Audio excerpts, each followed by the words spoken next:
कांग्रेस की भारत जोड़ो यात्रा इन दिनों हरियाणा में है, जहां जनता का अभूतपूर्व समर्थन देखने को मिल रहा है। राहुल की यात्रा में जनसैलाब उमड़ा नजर आया। एक तरफ कांग्रेस की यात्रा चल रही है, दूसरी तरफ इस पर सियासत भी शुरू हो गई है। सियासत भी बढ़ते कोरोना को लेकर हो रही है। दरअसल चीन में बढ़ते कोरोना को लेकर भारत में भी अलर्ट जारी है।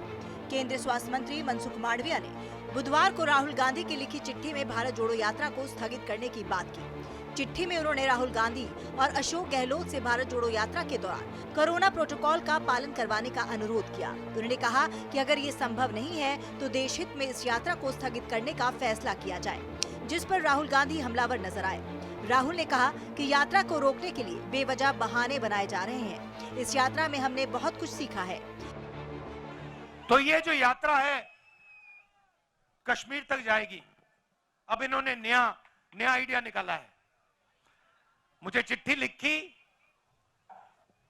लिखी कि कोविड आ रहा है, यात्रा बंद करो। कोविड आ रहा है, यात्रा बंद करो। अब भैया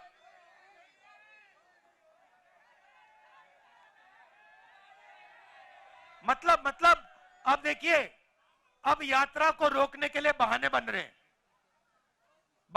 अब मास्क पहनो, यात्रा बंद करो, कोविड फैल रहा है, सब बहाने हैं। हिंदुस्तान की शक्ति से, हिंदुस्तान की सच्चाई से ये लोग डर गए हैं। ये सच्चाई है। अपनी यात्रा को शुरू करने के कारण पर तंज कसते हुए राहुल ने कहा कि लोकसभा में हमारी बात नहीं सुनी जा रही है। देश में डर और नफरत फैलाने का काम किया जा रहा है। कमजोर लोगों को चोट पहुंचाने का काम किया जा रहा था। इसलिए हमने बदलाव के लिए भारत जोड़ो यात्रा शुरू की। जैसे किसान आंदोलन में हुआ, चाहे वो जमीन अधिग्रहण बिल के बारे में हो, जैसे ही कोई उनके सामने खड़ा हो जाता है, नरेंद्र मोदी घूम के उल्टे भागने शुरू कर देते हैं। आप पहचानो, जब भी कोई भी उनके सामने खड़ा हो जाता है, नरेंद्र मोदी मुकाबला नहीं करते हैं, भाग जाते हैं, मैदान से निकल जाते हैं।